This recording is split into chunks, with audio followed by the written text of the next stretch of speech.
Mesdames, Messieurs, bonjour. Salam alaikum wa rahmatullahi ta'ala wa barakatuh. Nous vous remercions d'être parmi nous pour cette première de votre émission Comme à la maison, une émission qui vous veut du bien. Le principe de cette émission est simple. Nous sommes accueillis chez un invité qui nous ouvre son foyer, mais surtout il nous ouvre son cœur.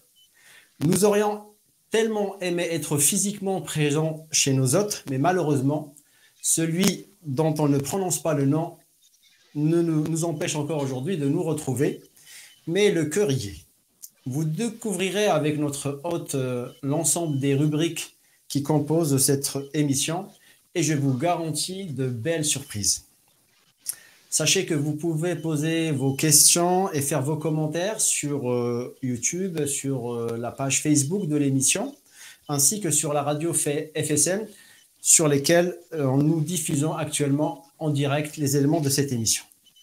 C'est Abdelrazak Janati Idrissi sera notre hôte aujourd'hui. J'aurais été tenté de lui dire bienvenue, mais c'est plutôt peut-être à lui de nous souhaiter la bienvenue. Donc, bienvenue à nous, c'est Abdelrazak, chez toi, chez ta petite famille. Je te laisse peut-être dire un petit mot à nos spectateurs. Ben, écoute, comme tu l'as précisé, bienvenue à toi, à l'équipe de tournage et à tous les téléspectateurs qui nous suivent. C'est avec un grand cœur, en cette période bénie du Ramadan, que je suis très content de vous accueillir chez moi. Donc, je vois que tu n'es pas tout seul, il y a toute la petite famille. Je vois notamment le Hajja. C'est un grand plaisir de pouvoir la retrouver et de retrouver l'ensemble des membres de la famille. Hajja, bienvenue chez toi. Wa alaykoum salam wa rahmatullahi wa barakatuh. C'est un plaisir de te retrouver.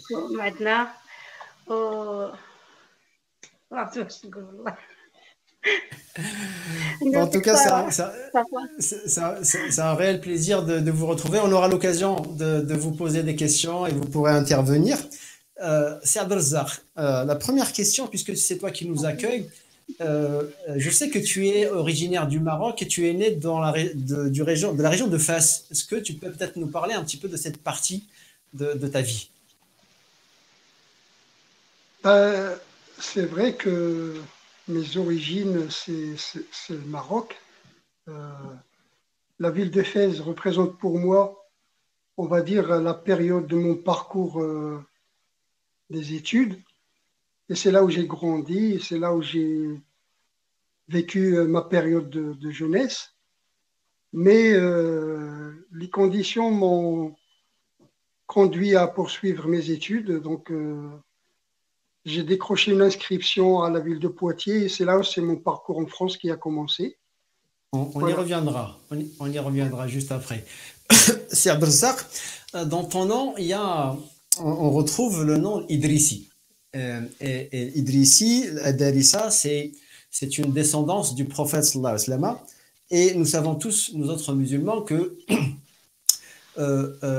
la bienveillance et l'amour que nous devons avoir envers la descendance du prophète est quelque chose qui est très important.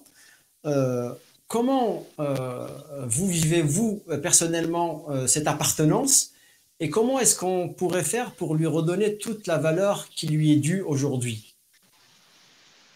Donc, lorsque on parle de Idrissi, comme c'est dans l'arbre généalogique, on va dire, c'est Idrissi, ça provient de Idriss, qui est vraiment le premier ancêtre, descendant du prophète, qui est venu au Maroc et qui s'est installé dans la région de Meknès, précisément dans une ville qui s'appelle Zaroun.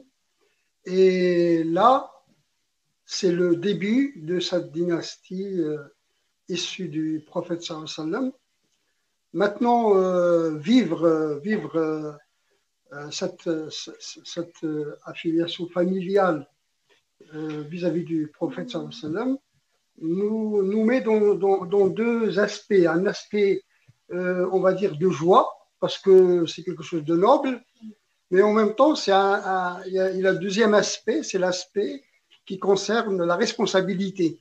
Ça veut dire, c'est le prophète était parmi nous, il ferait des choses qui sont extraordinaires par rapport à ce que certains musulmans peuvent faire, par exemple. C'est bien. Et alors, quand on préparait cette émission, tu m'avais commenté quelque chose de très particulier que vous faites justement par rapport à cette appartenance, à cette filiation au prophète sallallahu alayhi wa sallam, notamment la fête de Mawlid Nabawi, la fête de la naissance du prophète sallallahu alayhi wa sallam. Et là, il revêt quelque chose de très particulier pour vous. Il y a chez les musulmans cette coutume de fêter l'anniversaire du prophète sallallahu alayhi wa sallam, c'est qui est intitulé le Mawlid Nabawi, mais au sein de notre famille, c'est plutôt familial, on va dire. C'est réaliser la fête de l'anniversaire du prophète, c'est réaliser l'anniversaire de quelqu'un qui est de la famille, la plus grande personnalité de la famille. Donc c'est pour cela que nous, on a appliqué ce genre de choses tous les ans. C'est les retrouvailles de famille, c'est essayer de passer ce qu'on appelle une mémoire pour les petits-enfants. Oui, pour les petits-enfants qui assistent, et on le fait pour eux aussi, parce que c'est ça et surtout les valeurs, parce que lorsqu'on parle de valeurs prophétiques, c'est des valeurs de tolérance, les valeurs d'amour, les valeurs, si le prophète était parmi nous, il ferait beaucoup de choses dans cette société, et par conséquent, il faut valoriser cette fête dans l'optique de suivre ses traces, dans le savoir-vivre exemplaire, par exemple. Eh bien, c'est si joliment dit, c'est Abdelrazak, barakallahu fik. Tu as parlé que voilà, tu as eu un parcours où tu es parti de ta région de Fès et tu es venu faire des études à Poitiers et tu es docteur en physique. Et c'est vrai qu'aujourd'hui, parler à des jeunes de faire des parcours aussi lents d'études peut paraître pour certains assez rédhibitoire. Est-ce que ça vaut le coup de faire des études aussi longues? Lorsque vous parlez des études qui sont longues, c'est vrai que là déjà, ça fait jaillir dans ma mémoire ce que j'ai vécu pendant cette période qui était, on va dire, la bonne période de ma vie. C'est la période de la connaissance, c'est la période où on n'avait pas assez de moyens matériels parce que ça concerne il faut être boursier, il faut avoir cette soif d'apprendre. Il y avait l'arrivée des technologies nouvelles qui se mettaient en place, il fallait la maîtriser, il y avait beaucoup de contraintes, mais on l'a vécu vraiment d'une manière extraordinaire et pour moi c'est une période formatrice. Moi je pense que ça vaut le coup, dans le sens, il faut avoir un objectif, parce que lorsqu'on prépare une thèse sur un sujet comme ce que j'ai fait moi avec la notion de géométrie, la nouvelle géométrie de Mandelbrot, c'est une nouvelle façon de trouver la géométrie des formes. Donc c'est quelque chose de très important et c'est une expérience que j'ai vécue avec, on va dire, ses côtés positifs, avec de la douleur, avec parfois de la souffrance, mais globalement il y avait de la joie là-dedans parce qu'on a eu l'occasion de voir plusieurs personnes, on a fait connaissance de beaucoup de personnes dans le monde scientifique et c'est quelque chose qu'on ne peut pas trouver d'une manière simple, par exemple. Merci, c'est Abdelrazak. Donc, Fès, Poitiers, où tu as eu ton doctorat, tu as commencé à enseigner, et puis par la suite, prochaine étape, ça a été Lens, la ville de Lens, où tu es à ce jour enseignant. Et je voulais te poser cette question en tant qu'enseignant. Est-ce que l'enseignant il a un rôle à jouer dans la société aujourd'hui? Et si oui, quel est ce rôle et quel doit être ce rôle? Avant de répondre à la question concernant la profession, je voudrais bien juste rappeler à tout le monde, parce que tout le monde, je pense qu'il a vu le film Bienvenue chez les Ch'tis. Et comme ils disent dans le patois, lorsqu'on vient au nord, on braille deux fois. Ça veut dire on pleure. On braille deux fois. La première fois, on arrive parce que c'est tellement gris, il y a beaucoup de pluie, etc. Mais les gens, ils ont du cœur. C'est ça, il y a de la qualité. Et en braille, le jour où on veut quitter vraiment le Nord, par exemple. Donc, pour moi, arriver au Nord, c'est un tournant pour moi et pour ma famille. On a fait des racines au Nord. Donc, c'est pour cela que j'ai voulu dire ce petit mot par rapport à Mais cette on y belle reviendra. région. On y reviendra. On reviendra à la question de Lens. Restons sur juste la question de l'enseignement, Sabzar. L'enseignement, ce qu'on peut dire, c'est que lorsqu'on commence à enseigner, on est vraiment dans le cœur de la société. Le changement passe par l'enseignement.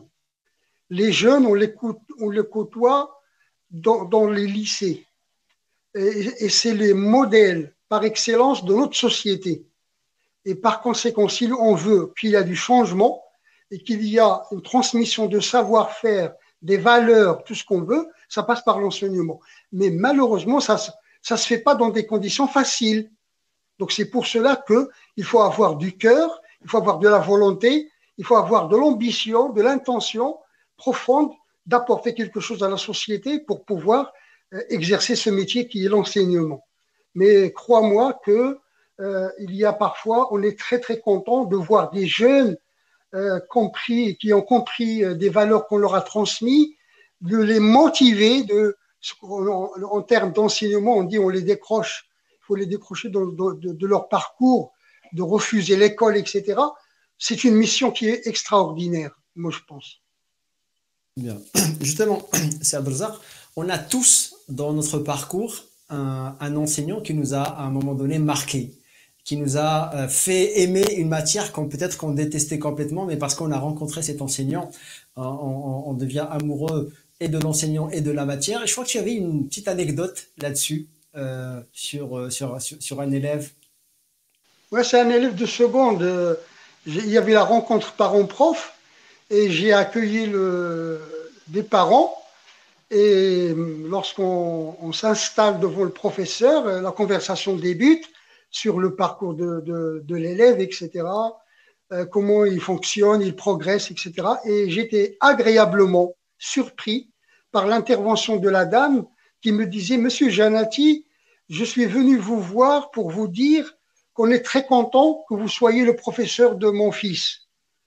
J'étais content, mais j'ai dit, est-ce que je peux savoir juste pourquoi? Il m'a répondu que son fils Victor, il n'aimait pas les mathématiques du tout. Et le fait que j'ai été son professeur avec une façon très souple, parfois très amusante, ça veut dire j'essaie d'avoir une ambiance agréable de travail, ça l'a accroché, ce jeune homme. Et par conséquent, il commence à aimer les mathématiques et crois-moi, il a eu de très bons résultats. Il a eu même son bac et actuellement, il est en train de faire un BTS. Donc, c'est des choses qui arrivent. C'est comme si on est récompensé parfois par des événements, voilà, pour continuer dans cette voie. Eh ben, écoute, Abdelzar, je pense que tu feras partie de ces enseignants, en tout cas, qui auront réussi à faire aimer des matières à leurs élèves. Et ça, c'est quelque chose qui nous marque à vie. Revenons au foyer. J'avais une question concernant un petit peu les événements qui se passent à l'extérieur. C'est vrai qu'aujourd'hui, nous sommes dans un monde voilà, qui est en éternelle effervescence. Il se passe énormément de choses à l'extérieur. Et je voulais savoir, dans la famille Janati Idrissi, comment vous faites, comment vous faisiez pour accueillir tout ce qui se passe à l'extérieur dans la maison. C'est-à-dire comment vous avez créé cette ambiance pour que les enfants puissent venir et parler à table de tout ce qu'ils ont vécu, de tout ce qui s'est passé à l'extérieur, sans barrière, sans tabou. Est-ce que vous avez mis en place ça? Est-ce que c'était difficile?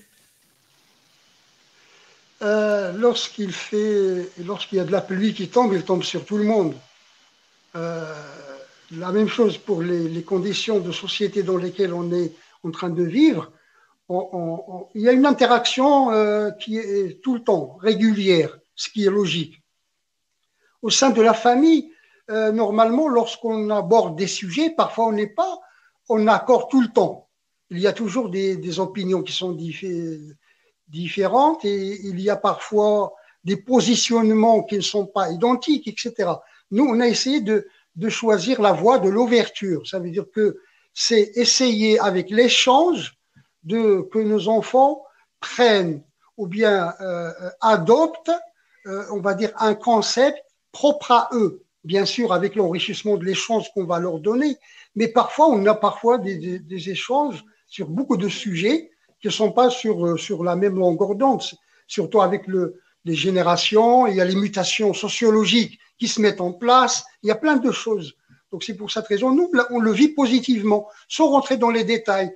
Genre, je parle que juste du vote. Le vote, ça n'a jamais été un vote unique pour tout le monde, parce que le programme de sensibilisation n'est pas séduisant pour les uns et pas pour les autres, par exemple. Il y a beaucoup et ça, on le vit avec ouverture. Bon, au début, on croyait que c'était une voie difficile, mais je pense que c'est une voie constructive. On a vu le résultat à la fin. Très bien. Merci beaucoup, Sadbezar, pour ce partage. On passe sur une autre rubrique, c'est celle de la vie de famille. Alors, je ne sais pas, comme je ne vois pas la caméra, je ne sais pas si le Hajja est toujours à côté de toi. Eh ben, très bien, c'est bien, ça fait plaisir de la voir. Le mariage avec le Hajja, il dure, machallah, depuis plusieurs années. Que Dieu vous permette de vivre encore plusieurs années ensemble. Je pose cette question à toi, mais aussi bien à Al-Hajja. Quel est le secret d'un mariage et d'un couple qui dure dans le temps? Le mois d'août qui va arriver, là, voilà, le 18 août exactement, parce que c'est la date du mariage, on va arriver à 33 ans de mariage. 33 ans de parcours, de vie commune, plein de. Il y a des hauts, il y a des bas comme tout le monde, mais globalement, il était toujours là.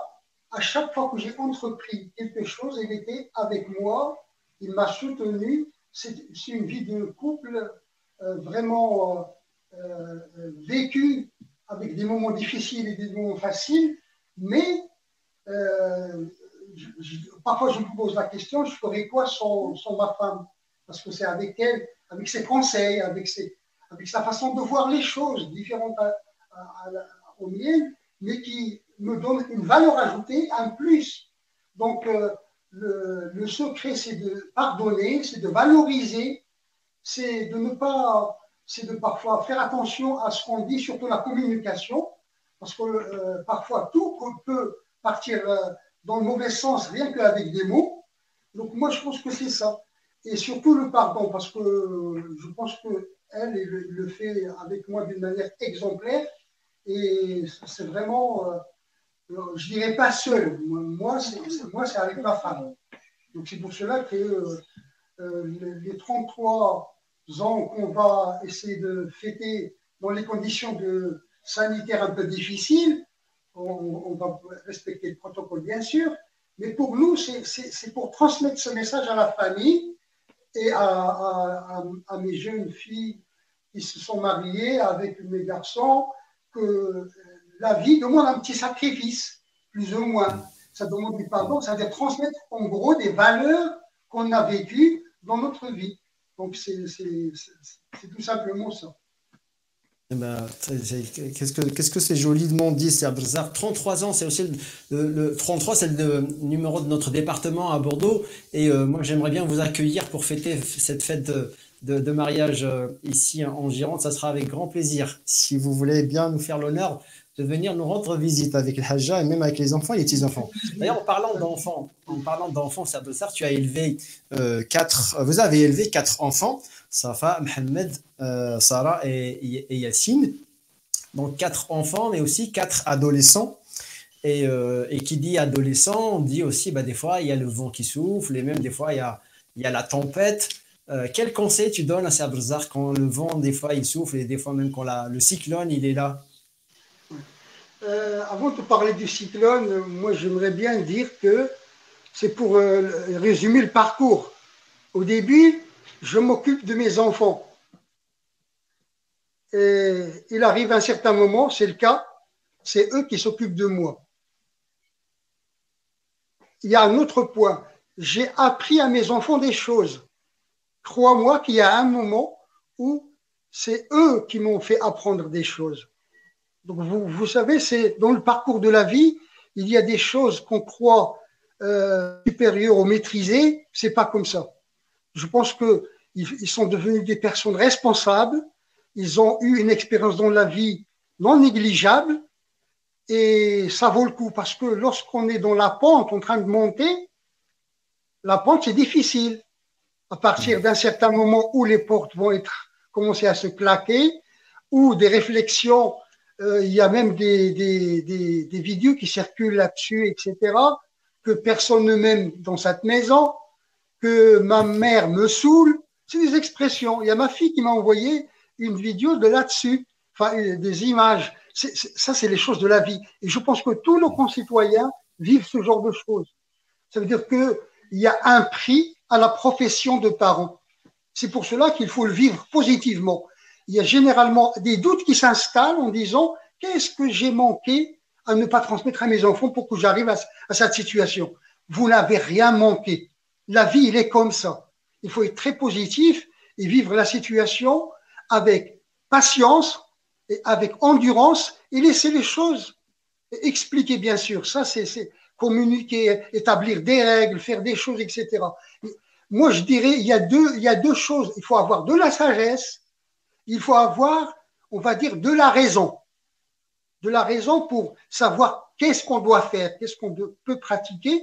Et la sagesse, c'est pour ne pas tomber dans la contre-réaction, taper sur la table, s'énerver, etc. Et crois-moi, c'est pas évident. Malgré ce que je vous dis là, on est passé par des moments parfois qui sont très difficiles. Mais globalement, on est très satisfait. Eh ben, merci beaucoup, Sir Dozar, pour ce partage. Et justement, ces enfants, ils grandissent, ils quittent la maison, certains se marient, certains partent pour travailler. Je te laisse découvrir cette petite vidéo et après, tu nous fais ton commentaire. Salam alaikum Walid, j'espère que tu vas bien, que le ramadan se passe bien. Je te fais cette petite vidéo pour te rendre un petit hommage. Rabbi Jazik, que Dieu te protège et on se voit bientôt Inch'Allah.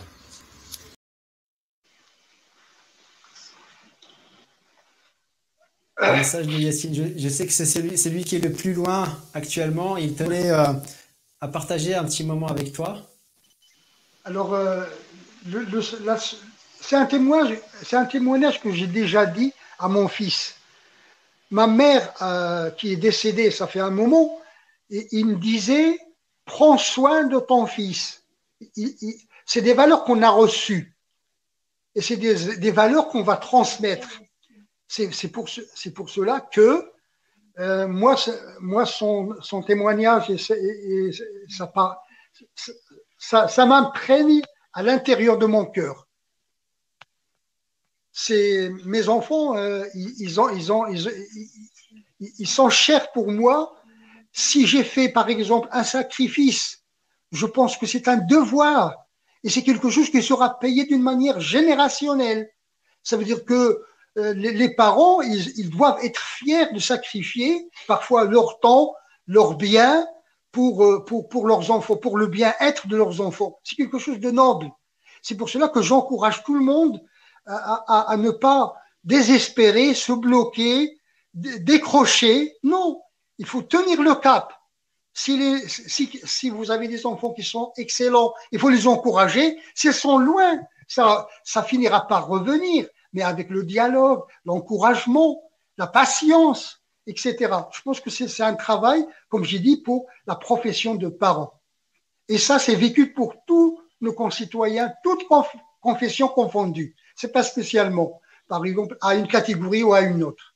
Tous les adolescents vivent cette période difficile et il faut que ça se passe dans les meilleures conditions. Et pour que ça se passe dans les meilleures conditions, il faut que les parents soient dans un registre favorable. Eh ben, sur ces belles paroles, Sir Dozar, je vous propose de faire une petite pause qui était prévue dans l'émission, histoire de respirer un petit peu. Ça va durer 5 minutes. Ne vous éloignez pas trop de l'écran. On revient tout de suite. Et restez comme à la maison.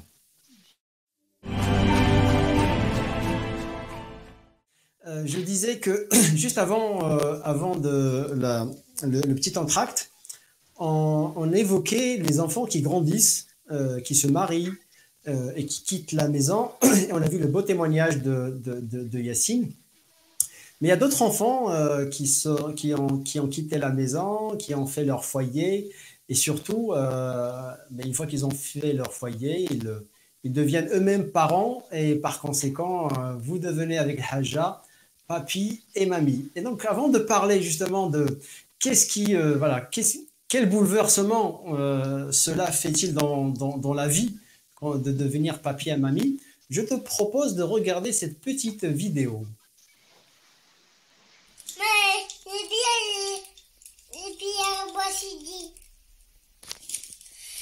J'aime bien faire la prière avec Bouassidi et qui me ramène des coca, des sandwichs et un burger. Et pizza. Un burger. وانت وائل Un burger. Et un sandwich. Et sandwich. Ah, c'est non. Bouassidi, je t'aime Bouassidi. Je t'aime Bouassidi. Voilà, c'est Abdelrazak. J'allais dire papi Abdelrazak, mais je découvre que c'est pas papi Abdelrazak, c'est Bouassidi. Et alors, ce qui est quand même extraordinaire dans cette vidéo que j'ai adoré, c'est que les petits-enfants, de manière très innocente, et ça correspond bien à des petits-enfants, disent qu'ils aiment bien que papy ramène la boisson, ils aiment bien les sandwichs, les pizzas, voilà, toutes ces petites choses-là. Mais dans la foulée de tout ça, ils parlent aussi ils aiment bien faire la prière avec Bouassidi. Comment est-ce que tu expliques tout ça, Abdelrazak? Mais avant, dis-nous, qu'est-ce que ça fait de devenir papy et mamie? Lorsque on a eu les 4 enfants, en discutant avec ma femme, il me disait que maintenant notre mission a fini parce qu'on a éduqué 4 enfants, 2 filles, 2 garçons. Ils ont eu leur bac, leur permis, ils se sont mariés, etc. Bon, il y a un projet de vie qui s'est mis en place. On a cru que c'est bon. Lorsque les petits-enfants sont arrivés, on a commencé de zéro. Ça veut dire qu'à un certain moment, on a dit que c'est fini, il n'y a plus cette histoire d'éducation, etc. Mais on l'a vécu avec, on va dire, c'est quelque chose d'extraordinaire parce que c'est quelque chose il faut le vivre pour le comprendre. On ne peut pas le décrire qu'avec des phrases parce que la chose la plus importante dans la situation, c'est que je ne vis plus dans le stress où j'étais avant. Ma fille, oui, il vit dans le stress avec ses enfants. Il doit les éduquer, il doit les ramener à l'école, il fait des choses. Et même pour leur parler, pour transmettre les valeurs, etc., il y a du travail. Le métier de parent se met en place. Il est dans un stress positif, parce que ça fait partie de la mission. Nous, on n'est plus dans cette dimension de stress. Avec le recul, on essaie de… C'est pour cela, dans le proverbe, on dit ils se sont assis comme chez Mémé. Ça veut dire qu'ils s'assoient n'importe comment, ils sont à l'aise. C'est le même concept. C'est que lorsqu'on essaie d'aborder cette histoire d'éducation, c'est avec le recul qu'on essaye de la faire, mais plus profonde. C'est pour cette raison, il faut décliner cet amour qu'on a pour les petits-enfants, il faut le matérialiser. Et par conséquent, les petites choses ramenées de temps en temps font partie de la procédure. C'est ce qui est logique. Alors, j'ai le souvenir, c'est Abdelrazak, de l'Hajja qui elle-même me disait « Moi, jamais je m'occuperai des enfants, ils se débrouilleront avec leurs petits-enfants. » Et je pense que c'est tout à fait le contraire aujourd'hui. Oui, voilà. Moi, j'ai assisté à ça. Moi j'ai tenu le cap. J'ai dit « Mes petits-enfants, c'est quand même… » Bon, même si j'ai travaillé pour 4 enfants, je vais continuer le parcours. Elle, il a dit maintenant, non, on s'arrête. Mais j'ai cru que c'était du sérieux. En aucun cas, il était capable de… C'est elle qui me dit, ils n'ont pas téléphoné cette semaine. Je dis, tu me disais que c'est fini. Maintenant, tu réclames tes petits. C'est pour dire que lorsque ça rentre dans le cœur, tu peux pas, tu n'as plus de d'autorité sur ce qui est dans ton cœur. Bien Lorsque sûr, ça rentre bien dans sûr. le cœur, c'est voilà, c'est quelque chose de puissant. Et maintenant, le défi, c'est comment ces petits grandissent avec des valeurs positives dans leur société, ils soient des éléments, des bons citoyens, des bons musulmans, des bons citoyens qui vraiment participent d'une manière, on va dire, citoyenne complète. C'est Abdelzar, justement, je pense que l'une des particularités aussi de ces mariages dans lesquels se sont engagés tes enfants, c'est que tu te retrouves aujourd'hui dans des situations où tu as une belle famille certains des membres de la belle famille ne sont pas de confession musulmane. Et c'est une richesse, tu me commentais que c'était une richesse qui n'avait pas de pareil, que c'était une grande richesse pour vous de faire cette découverte entre familles. Le métissage est la famille de demain.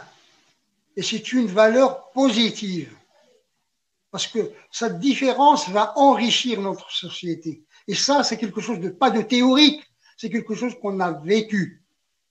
Lorsqu'on se rencontre pour les anniversaires des petits, mes petits-enfants, toutes les confessions sont là, c'est une seule famille. Tout le monde est content pour le petit. Le petit, il appartient à tout le monde. Et là, je me souviens d'un journaliste qui me parlait parce qu'au Nord-Pas-de-Calais, surtout au Pas-de-Calais, il y a beaucoup de nos concitoyens d'origine polonaise et avec le brassage de la société, il y a un métissage qui s'est mis en place entre les Français d'origine maghrébine et les Français d'origine polonaise. Et ce journaliste faisait la différence entre les deux.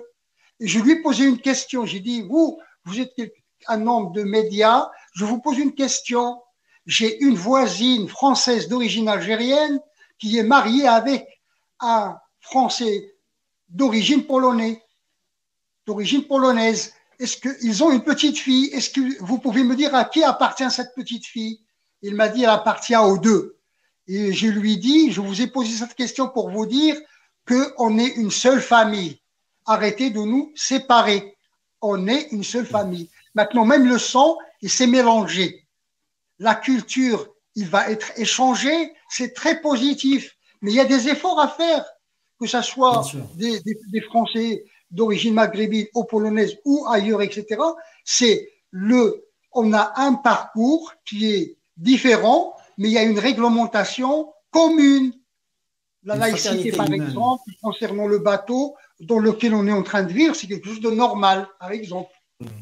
C'est une fraternité humaine que vous vivez, vous, par exemple, au sein de votre propre famille avec avec votre belle famille. Et la fraternité humaine, je pense que ça fait partie de nos valeurs musulmanes. Parce qu'il y a beaucoup de clichés qui ont pris le dessus. Il y a beaucoup de nos concitoyens, ils sont imprégnés par des préjugés. Donc la tâche, elle n'est pas facile. C'est à nous d'expliquer avec le geste, avec l'amour, avec tout ce qu'on veut, qu'on n'est pas comme ça et que nos valeurs, au contraire, nous incitent à avoir un bon savoir-vivre avec le voisin, à avoir un bon comportement dans la société. Vous imaginez la parole qui dit, c'est que Dieu aime ceux qui sont au service des autres. C'est extraordinaire. C'est pas quelque chose qu'on a inventé. Ça fait partie des textes de nos valeurs. C'est pour cette raison, il y a quand même, on va dire, il y a une méconnaissance, je dirais pas une ignorance, une méconnaissance où les préjugés, les clichés qui ont pris le dessus. Et la même situation peut nous arriver aussi. On peut avoir des clichés et des préjugés sur d'autres personnes qui ont d'autres principes. Donc c'est pour cette raison, l'idéal, c'est de faire un effort d'écarter ces préjugés et de vivre avec tout le monde d'une manière harmonieuse. Je ne suis pas idéaliste, mais avec l'effort, on peut arriver. Et ben voilà qui est bien dit, c'est Abdelzak. Nous avons dans l'émission une rubrique qui s'appelle Une photo, un commentaire. Je te laisse, Abdelzak, regarder la photo et je te laisse faire le commentaire.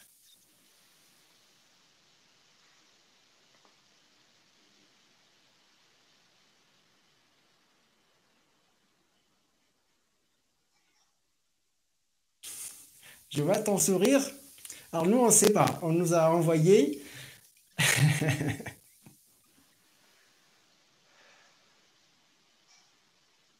Je laisse commenter, c'est Abdelzar. Ben, ça, c'est la mémoire, on va dire. Le voyage, c'est une mémoire inscrite. Parce que lorsqu'on raconte une histoire avec émotion, c'est de la mémoire. Pour moi, c'est une mémoire, ça. Ça fait partie de notre mémoire. Ce voyage en Espagne avec mes enfants, c'est quelque chose, voilà, qu'on a vécu et qui restera dans l'histoire pour moi et pour mes enfants, avec les photos qu'on a prises, etc. Et tout. Eh ben, écoute, merci Sabozar pour ce commentaire. Et merci à celui qui nous a envoyé cette photo dont je tairai le nom. Je le peut-être dévoilerai à la fin. Dans les questions de société, Sabozar, on sait très bien ton engagement pour les jeunes. Et je pense que tu l'as déjà commenté, ce sentiment d'appartenance que se posent les jeunes par rapport à toutes les injustices qu'ils peuvent vivre au quotidien. Et je sais que de ton côté, c'est quelque chose qui te tient à cœur. Tu en as parlé quand tu as évoqué l'éducation de tes propres petits-enfants. Cette notion d'être enraciné, tu l'as dit à plusieurs fois. Que représente cette notion d'enracinement et d'appartenance? L'enracinement par rapport à quoi? Enracinement par rapport à la terre dans laquelle nous sommes, par rapport à une identité qui, des fois, pour certains jeunes, sont complètement en perte identitaire. Je sais que c'est une notion qui est complexe, mais dans une famille comme la tienne où on a des cultures qui sont diverses et variées, à un moment donné se pose cette question identitaire. Comment est-ce qu'on gère ces questions-là dans la famille? Ben nous, je ne vous cache pas, c'est quelque chose on a eu une prise de conscience, on va dire, au bon moment. Je pense que tout passe par l'éducation. Tout passe par l'éducation. Et je dirais, avec une métaphore, tout passe par le biberon. Voilà. Ça veut dire qu'il ne faut pas attendre que la personne ait 16 ans, 17 ans pour commencer à lui parler comme quoi on est en société, il y a des valeurs qui nous relient avec d'autres personnes, etc. Non, cette notion de citoyenneté, il faut l'aborder de jeune âge, et même, on veut dire, au bas âge, avec les enfants, pour qu'ils grandissent d'une manière équilibrée dans leur tête. Ils ont une mémoire de leurs parents qui sont venus de quelque part. Et je pense que nous, au Nord-Pas-de-Calais, on a au moins 11, on va dire, communautés qui sont venues de quelque part. Bon, c'est quelque chose de normal, c'est humain. Maintenant, le fait d'avoir cette mémoire n'empêche pas de s'enraciner dans la société où on vit. Il y a des droits et des devoirs qu'il faut respecter. Il y a des choses, s'il y a des choses qui ne nous plaisent pas, il y a une loi, il y a une démocratie qui est là, qu'il faut la faire travailler. Je pense qu'il n'y a pas cette prise de conscience. Il y a des droits et des devoirs, mais il faut une prise de conscience, et ça, c'est le début. Il faut que ça commence par une prise de conscience et pas faire ce qu'on appelle une contre-réaction pure et simple. Abdelzar, tu as évoqué les origines diverses et variées des personnes qui composent les communautés du Pas-de-Calais, et notamment à Lens, il y a une spécificité. Tu as été pendant plusieurs années recteur de la mosquée de Lens, et quand on préparait cette émission, tu m'as parlé de cette histoire extraordinaire de cette ville. Tu m'as parlé des gueules noires, tu m'as parlé des Polonais, tu m'as parlé des maisons des mines, tu m'as parlé de fraternité. Est-ce que tu peux restituer tout ça à nos téléspectateurs, parce que je trouvais que c'était extrêmement riche et extrêmement important. Tout ça dans un cadre, entre guillemets, fraternel, mais aussi religieux, parce que tu étais un responsable religieux pendant une époque. On ne peut pas évoquer le Nord sans parler du charbon, la mine. La mine est le dénominateur commun de toutes les communautés. Ça fait partie de notre histoire dans cette région. Et lorsque tu dis les gueules noires, c'est les mineurs. J'ai organisé dans plusieurs activités associatives des rencontres avec les générations, avec les mineurs, avec les gueules noires, qui sont avec le charbon dans le visage. On ne fait pas de différence. Ils étaient tous frères parce que c'était les gueules noires. Et à l'extérieur, ils partageaient tout. Même le potager, ils les partageaient entre les communautés. Ça veut dire que c'est une vie. Ils ont vécu une fraternité humaine d'une manière normale et simple. Et nous, au niveau, par exemple, lorsque j'étais recteur de la mosquée de Lens, on a essayé avec plusieurs prêtres de Lens et de Liévin de mettre en place un travail interreligieux et continuer cette fraternité qui a débuté avec la mine. Ça veut dire tout ce qui est sous terre, maintenant on a dit, il faut que ça soit sur la terre maintenant. Cette fraternité, il faut la faire. Et pour la faire, il faut qu'on fasse des efforts pour rassembler nos communautés respectives. Et il y avait une première alliance où il y avait ce qu'on appelait à l'époque, et c'était même à la période des événements des banlieues, c'était les portes ouvertes des lieux de culte. On a visité une mosquée et on a été dans une église avec nos communautés respectives. Et c'était une première qui a été faite, et je pense que c'était extraordinaire. Donc, l'interreligieux était un outil pour continuer cette fraternité débutée par les gueules noires, les mineurs dans le charbon avant. Justement, à propos d'interreligieux, je sais que tu as été beaucoup impliqué, Sadrzar, dans l'interreligieux, et tu voulais faire un hommage à des personnes avec qui tu as travaillé pendant des années sur ces questions-là. J'ai deux personnes qui m'ont touché. Il y a une amitié incroyable qui s'est installée entre nous. Ces deux prêtres. Il y a le prêtre de l'église Saint-Théodore qui n'est pas loin. Il est à côté, c'est dans mon quartier. Il s'appelle Jean-Michel Bécard. C'est quelqu'un qui était très ouvert. Il travaillait pour le rapprochement des communautés et pour avoir une paix entre les personnes et la joie entre les gens. Et la deuxième personne, c'est Jean Hubert. C'est un prêtre de la paroisse Saint-Amé à Liévin. Et les deux sont décédés. Et lui, ce qui était impressionnant, le jour où il est venu me voir, c'était Michel Bécard qui l'avait ramené, c'était devant la porte. Il voulait parce qu'avec Michel Bécard à Lens, on a mis en place le travail interreligieux. Et lui, il voulait faire pareil dans sa commune. Il voulait aborder le sujet avec moi à la porte. J'ai dit, on ne parle pas devant la porte, on rentre. Tu vas rentrer.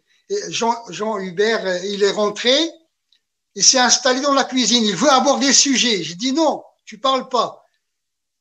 Tu dois prendre du sucré ou du salé, c'est après qu'on va parler. Et déjà, j'ai remarqué qu'il a été impressionné par cet accueil. Et je le fais pas par stratégie, c'est parce que j'avais ce ressenti qu'il faut ouvrir son cœur pour qu'il y ait cette fraternité qui s'installe avec tout le monde. On a discuté, on a mis en place plein de projets. Il y avait même des laïcs avec nous. C'était l'association laïque de Liévin. Le président est décédé aussi.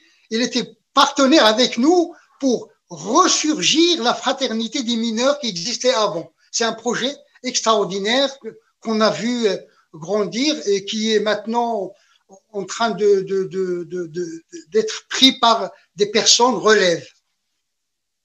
J'ai même pas besoin de te poser la question de qu'est-ce que ça t'a apporté tellement tu as répondu dans ton commentaire.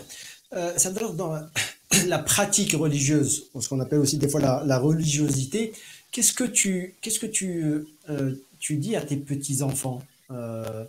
Qu'est-ce que tu leur enseignes? Qu'est-ce qui est essentiel à transmettre dans cette quête de Dieu, dans cette quête de sens à notre existence? Vous savez que c'est un sujet, dans notre société, le sujet de la religion, il est très sensible.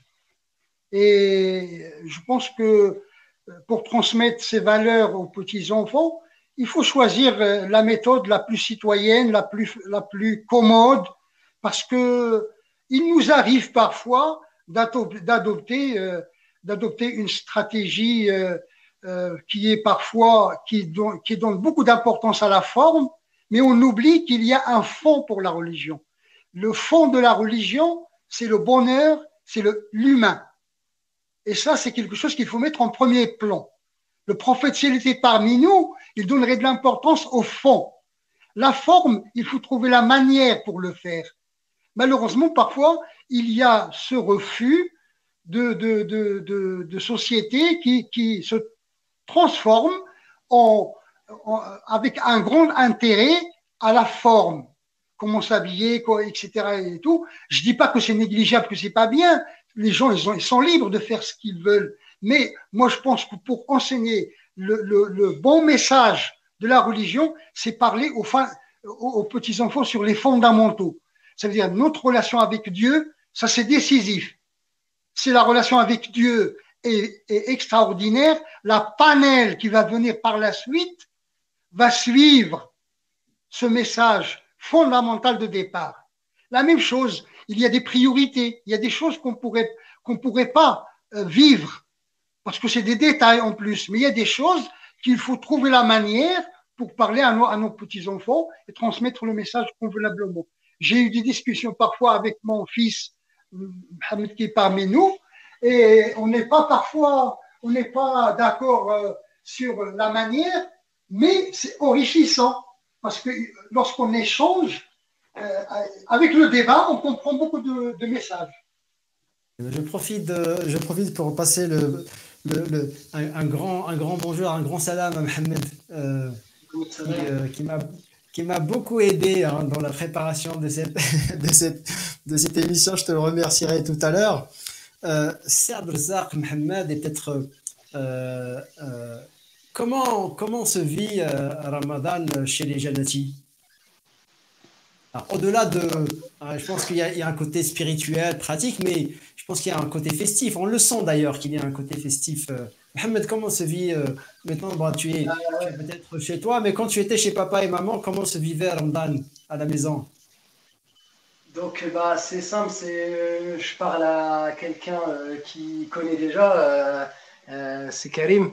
Tu sais, on a, alhamdoulilah, une cuisinière d'exception. Donc, pour nous, Ramadan, en plus d'être une fête spirituelle, c'était aussi un festin tous les jours. Et alors, à Ramadan chez les Janati, alhamdoulilah, on a une maman qui est aux petits soins pour nous. Au niveau du ventre, parce qu'une maman a l'envie que ses enfants aient plus faim. Puis après, alhamdoulilah, on avait un papa qui, lui, voulait nous nourrir, mais spirituellement. Donc, on avait une festivité du cœur et une festivité de l'estomac. Donc, alhamdoulilah, Ramadan chez les Janati, c'est quelque chose dont j'invite tout le monde à venir participer, Inch'Allah.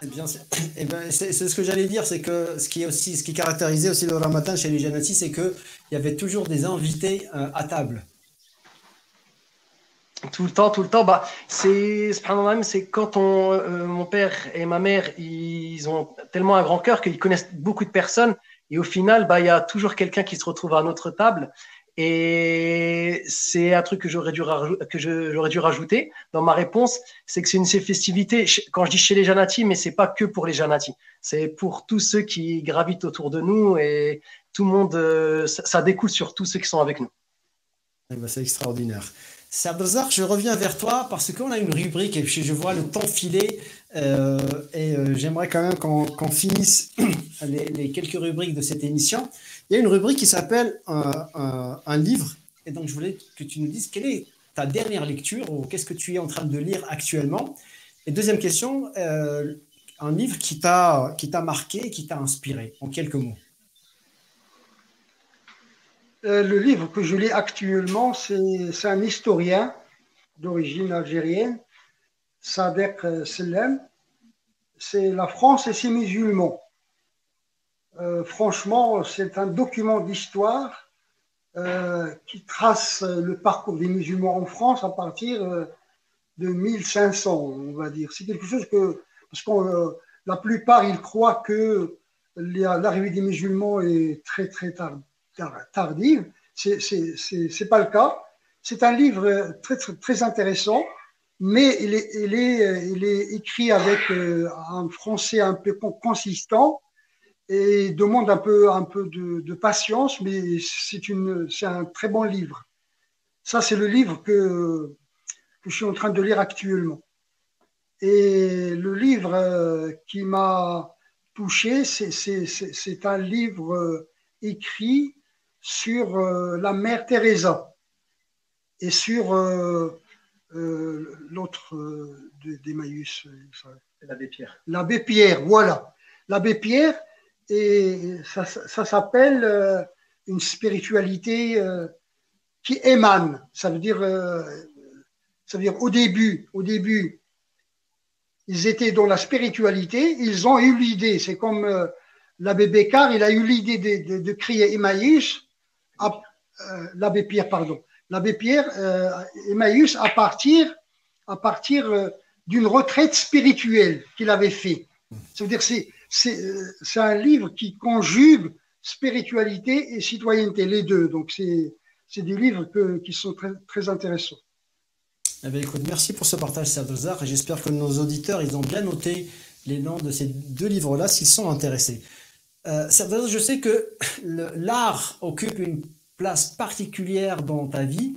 Tu as eu, pendant une période de ta vie, des responsabilités dans des structures artistiques. Tu es toi-même artiste, tu pratiques ce qu'on appelle la poésie libre, Zajal. D'où est née cette vocation et qu'est-ce que ça t'apporte dans ta vie de tous les jours et dans ton foyer, ces inspirations artistiques? Moi, je pense que naturellement, on ne peut pas vivre sans art. L'art, ça fait partie de notre vie. Quelqu'un qui n'a pas le goût, c'est comme si quelqu'un qui n'a pas le goût. L'art, c'est quelque chose qui est dans la vie et qu'on vit par cette beauté dans l'univers, par beaucoup de,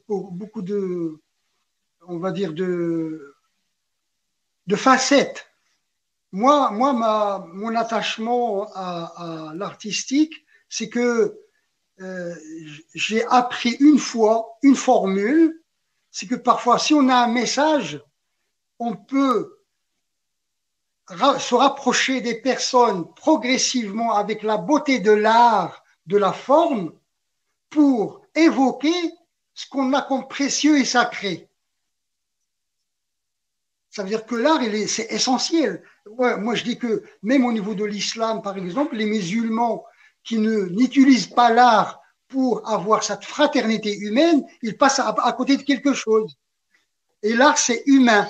Lorsque vous dites artistique, c'est humain. Tout le monde aime la musique, aime des partitions, etc., etc. Et c'est pour cette raison, parfois, il faut avoir la communication intracommunautaire de notre société par le biais de l'art. Par exemple, j'ai cette, on va dire, cette estime de cet outil efficace qui peut vraiment remplacer parfois le discours et la communication. Par contre, pour la poésie, c'est né parce que c'est dans ma ville natale, il y avait on va dire, un folklore populaire et c'était, voilà, les gens, je ne sais pas comment, ils se vannaient les uns aux autres avec de la poésie. C'est pour qu'il y ait un climat festif. Et moi, j'étais encore très, très jeune et je regardais ces événements. Et je pense que le point de départ, c'était là. Mais j'ai pris conscience dans ma période universitaire où j'ai participé avec les étudiants dans ce qu'on appelle les soirées culturelles estudiantines. Eh bien, et donc j'espère, Sardozar, que nous aurons des belles surprises et que nous pourrons un jour pouvoir avoir accès à ton répertoire de poésie libre. Dernière rubrique, avant de clôturer cette émission, on a une rubrique qui s'appelle « Une parole, un commentaire ». J'ai ici un ensemble de petites paroles, c'est des petits mots, et je vais faire un tirage au sort. Je te demande juste de formuler l'intention, Sardozar, et moi je vais faire un tirage au sort. Je te lis et tu nous fais un commentaire de cette parole. Ça te va? Oui. Très bien. J'y vais. Alors,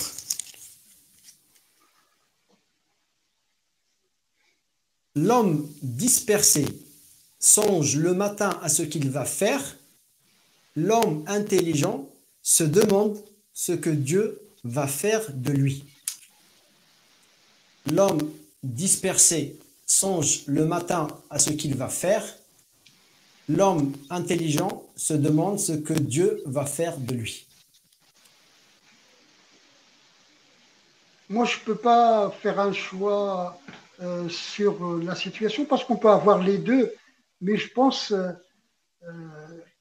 qu'il faut essayer de choisir ce que nos cœurs nous soufflent.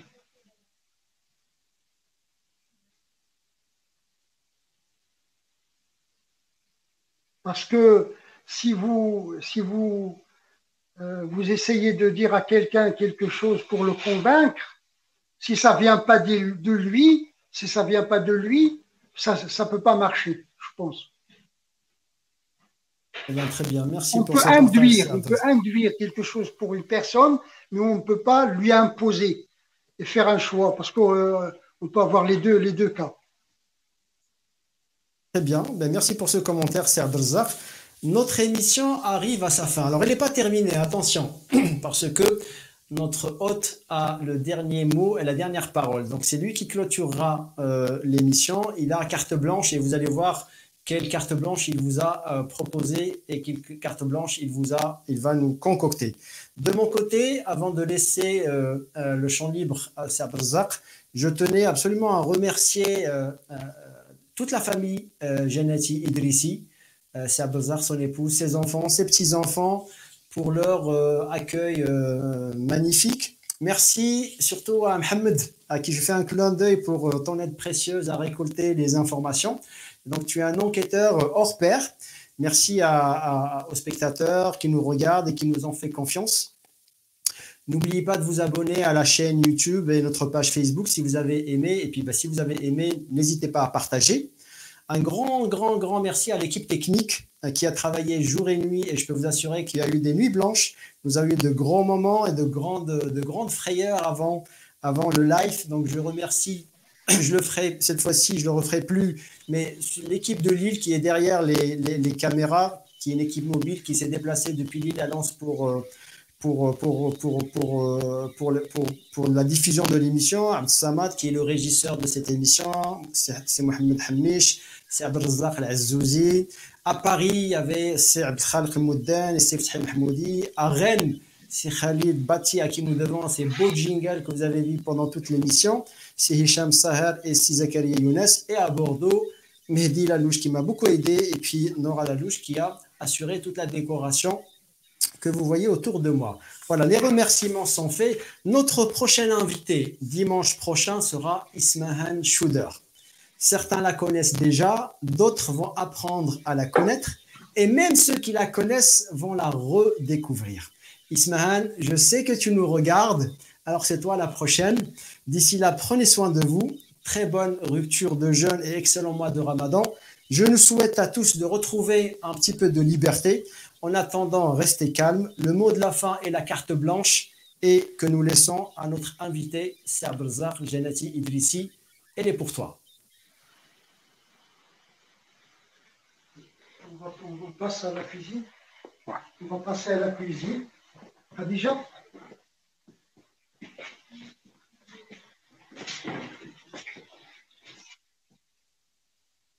Donc moi, là, c'est surtout voilà, c'est le poulet au maroilles, c'est une spécialité du Nord.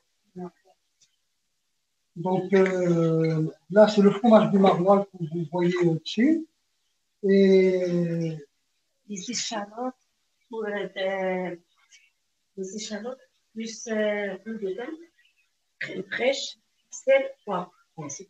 Et pourquoi je vous ai montré ça dans le cœur, c'est parce que c'est une spécialité de la région et lorsque vous regardez cette émission, on vous invite de venir chez nous. Si vous passez par la maison, n'oubliez pas de réclamer cette spécialité parce que nous, on la mange souvent. Voilà, c'était pour ça. Et le mot de la fin que je voudrais dire, c'est qu'il faut avoir de l'espoir dans la société. Quelles que soient les conditions avec lesquelles on peut vivre parfois, et qui sont parfois difficiles, mais il y a de l'espoir parce que l'humain, il contient les deux, la difficulté et l'espoir.